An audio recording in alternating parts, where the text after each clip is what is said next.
오늘 제목은 그리스도와 동행하는 생활을 하려면이라는 제목으로 함께 나누고 싶습니다.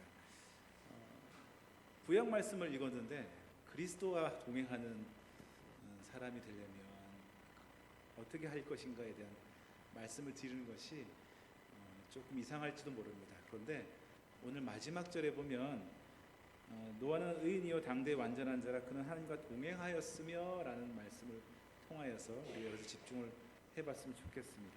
지금 눈에 보이는 것만 인정을 하고 눈에 보이지 않는 것은 인정하지 않는 시대에 살고 있는 것 같습니다. 영적인 것을 조금이라도 얘기하려고 하면 손살을 치고 그것은 좀 우리가 믿지 못하겠다는 그런 얼굴로 쳐다보기도 합니다. 사람들이 지옥을 얘기하면 굉장히 싫어합니다. 근데 천국에 대해서 얘기해도 잘 못 믿겠다고 얘기하는 것 같아요. 그러나 이상하게 사람들은 귀신은 믿습니다. 정말 이상하죠? 천국과 지옥은 믿지 않는데 귀신이 있다는 것을 믿습니다. 제가 보기엔 좀 한쪽으로 치우친 영적인 상태가 아닌가라는 생각이 듭니다. 우리가 영적인 상태에서 영적인 생활을 해서 승리를 하려면 어떻게 될 것인가 좀 나누고 싶습니다. 노아의 시대가 어땠습니까? 굉장히 악한 시대였습니다.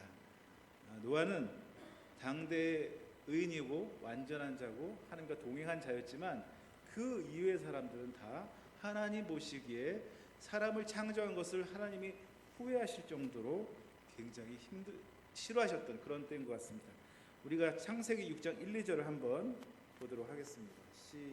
한번 읽어보도록 하겠습니다.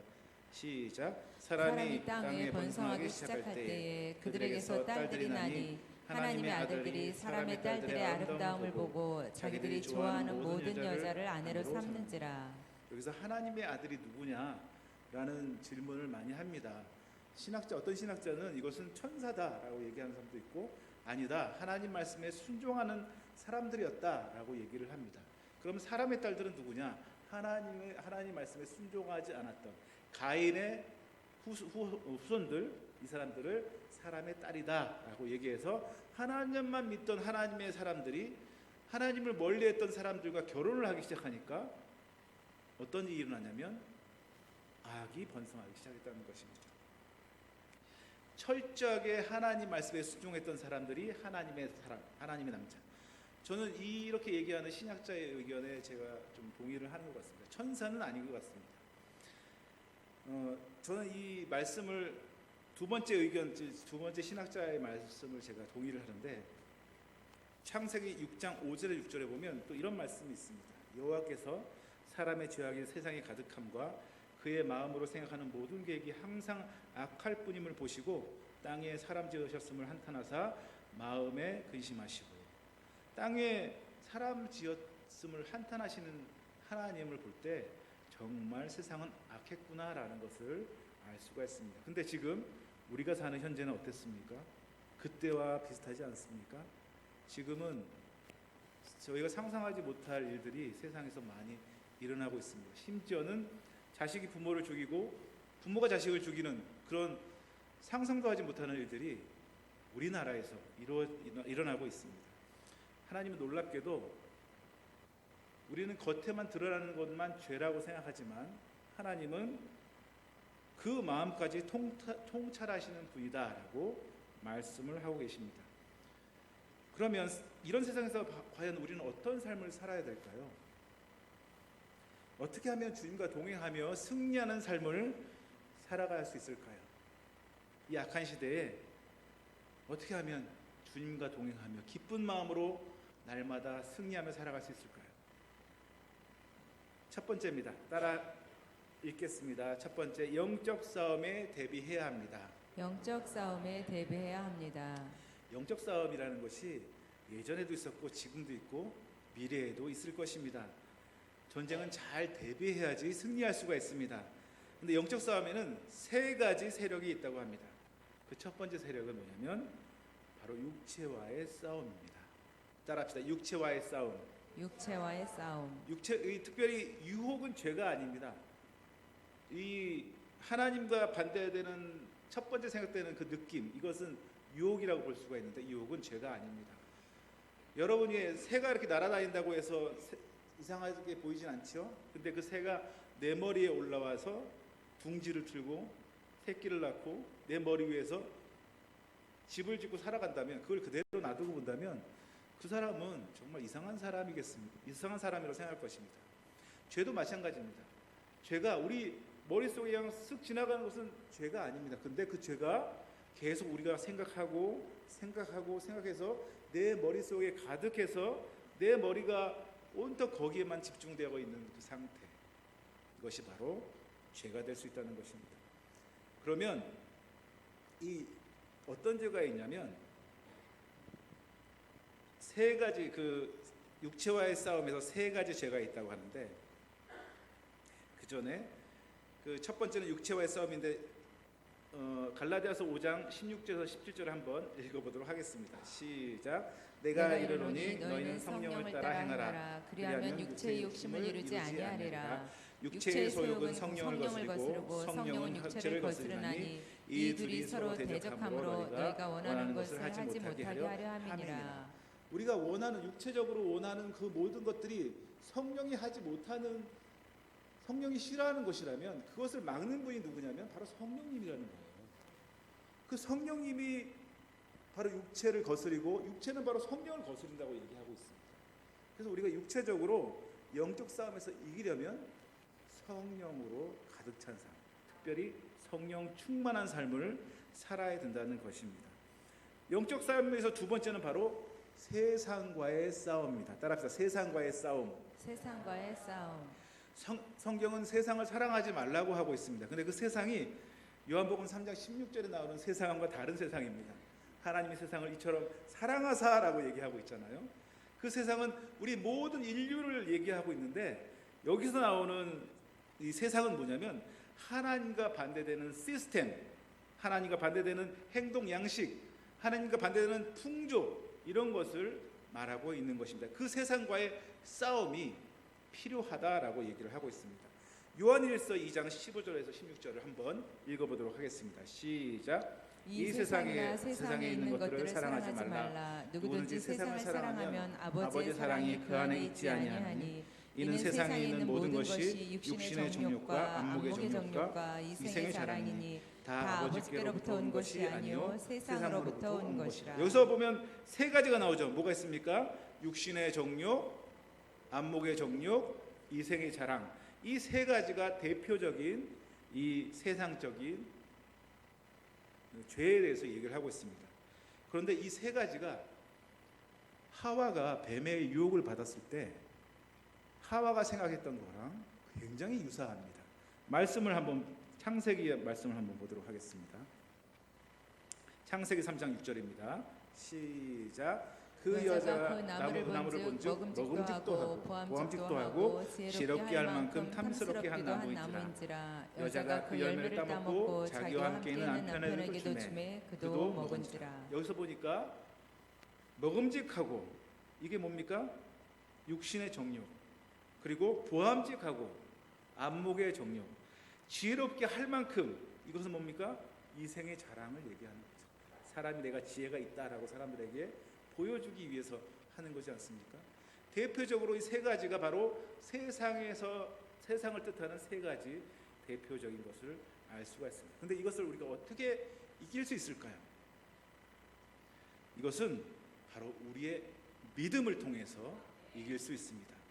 요한일서 5장 4, 5절을 한번 큰 목소리로 읽어보도록 하겠습니다. 시작. 무릇 하나님께로부터 난 자마다 세상을 이겼느니라. 세상을 이기는 승리는 이것이니 우리의 믿음이니라. 예수께서 하나님의 아들이심을 믿는 자가 아니면 세상을 이기는 자가 누구냐. 할렐루야. 아멘. 세상을 이기는 것은 바로 우리가 갖고 있는 믿음, 주님이 주신 믿음, 이 믿음을 통해서 승리할 수 있습니다. 또 우리가 기억해야 될 영적인 전쟁의 세 번째는 뭐냐면 바로 사단과의 싸움입니다. 따라합시다. 사단과의 싸움. 사단과의 싸움. 베드로전서 5장 8절에 보면 근신하라 깨어라 너희 대적 마귀가 우는 사자같이 두루다니며 삼킬 자를 찾나니라고 얘기하고 있습니다. 특별히 이 시대는 굉장히 이 핍박이 많은 시대였습니다. 그래서 사단 마귀가 예수 믿는 사람들을 잡아내서 순교하도록 내버려두는 시대였습니다. 굉장히 어두운 시대였습니다. 사단마귀는 우리 생명까지 취할 정도로 무섭게 사람들을 위협했습니다. 그럼에도 불구하고 이 마귀를 이길 수 있는 것이 딱 하나 있습니다. 꼭 기억해야 됩니다. 그것은 무엇일까요?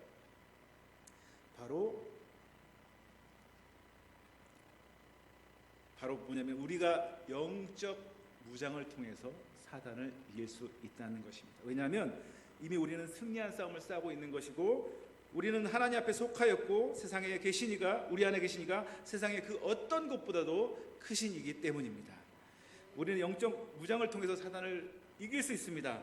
요한일서 4장 4절 한번 읽어보도록 하겠습니다. 시작. 자녀들아, 너희는 하나님께 속하였고 또 그들을 이기었나니 이는 너희 안에 계시니가 세상에 있는 자보다 크심이라. 아멘.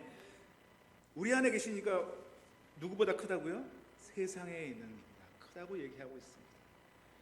그리고 하나님의 전신갑주를 입고 하나님의 말씀으로 무장하여서 싸움에 승리할 수 있다는 것입니다. 에베소서 6장 10절 11절 읽어보도록 하겠습니다. 시작. 끝으로 너희가 주 안에서와 그 힘의 능력으로 강건하여지고 마귀와 관계를 능히 대적하기 위하여 하나님의 전신갑주를 입으라.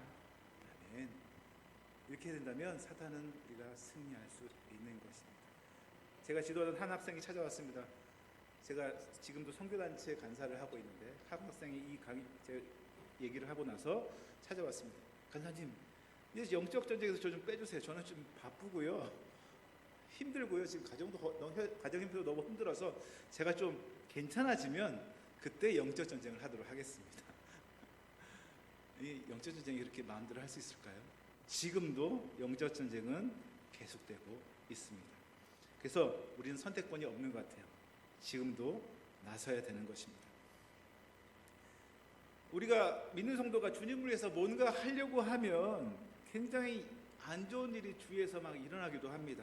어떻게 힘들게도 하고 상황이 안 좋아지기도 하고 병에 걸리기도 하고 사고도 나기도 하고 막, 그래서 어떤 주님의 일을 내가 집중해서 하려고 할 때 그것을 방해하는 요소가 굉장히 많이 생기기도 합니다. 이런 거 한번 느껴보신 적 있으시죠? 네. 이것이 바로 영적 전쟁의 증거입니다. 왜냐하면 우리가 더욱더 주님을 향해서 달려가려고 할 때 사단은 그걸 가장 싫어하기 때문에 그것을 못하도록 막고 있는 것이기도 합니다. 우리가 영적 싸움에 대비해서 늘 승리하는 저와 여러분이 되기를 예수님의 이름으로 축원합니다. 또 어떻게 하면 주님과 동행하는 삶을 잘 살 수 있을까요? 따라하겠습니다. 하나님의 자녀로서의 권리를 알자. 하나님의 자녀로서의 권리를 알자. 하나님의 자녀로서의 권리를 알아야 됩니다. 여러분 하나님의 자녀이십니까? 확실하십니까? 아닌데요 라고 하시는 분 계십니까? 여러분 다 하나님의 자녀입니다. 제가 영상 하나 준비했는데요, 김우주 목사님의 메시지를 들은 한 미국에 사는 교포 아주 어린 소녀가 예수님 믿지 않는 자기 할머니를 위해서 막 얘기를 하는 그런 동영상이거든요. 동영상 제가 너무 보고 감동이 돼서 한번 나눠보고 싶습니다. 한번 동영상을 보도록 하겠습니다.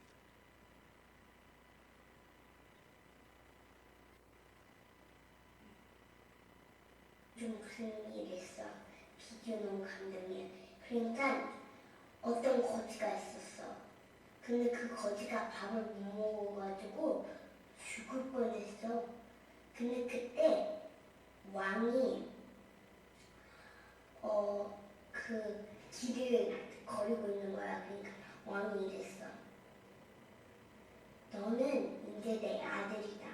너는 이제 궁전에 와서 나랑 같이 살 거다. 라고 말했어. 근데 있는 거지. 그리고 소년이 따라가다가 이제 왕이 말했어. 네가 나를 따라갈 거면 네가 있는 것을 다 버려야 돼. 다 버려. 왜냐면 그래서 소년은 자기 물건들을 팔아갔어. 먼저 깡통. 그 깡통이 없었다면 밥을 못 먹어. 굶어 죽을 뻔했어. 그 다음에 이제 당뇨를 봤어. 그렇게 바람이 불을 때 당뇨가 지켜줬지. 근데 그 담요랑 깡통을 버리라는 거야. 너무 심각하지 않아?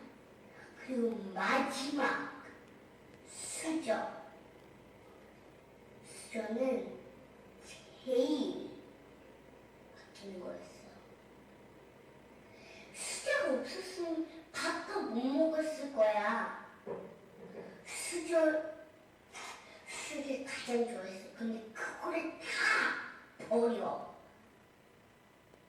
그러니까 왜 버려야 돼? 그냥 나랑 같이 공구를 갖고 가면 안 되냐고. 근데 왕의 생각 아니면 말에 바뀌지 않아. 안 돼. 다 버려야 돼. 아니면 넌 아직도 거기서 살 거야? 아니면 나랑 같이 와서 궁궐에서 살 거야? 이걸 다 버리라니까. 그러니까 지금 김은주 목사님이 말하고 있는 뜻은 하나님 진짜 막 하나님보다 뭐를 더 좋아하면 안 된다고. 하나님이랑 같이 해골로 갈 거면 아무것도 들고 갈 수 없어. 깡통 그런 거를 갖고 가면 지금 하나님이 보시기에는 우리는 지금 거지야. 우리는 풀러신 여기 신이 너무 많아. 우린 지금 거지야. 근데 하나님이 우리를 그렇게 사랑해서 지저스를 보내서 죽었지.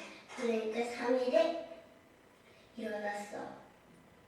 그러니까 이거를 다 버리고 하나님을 믿어 해볼로 가는 거야.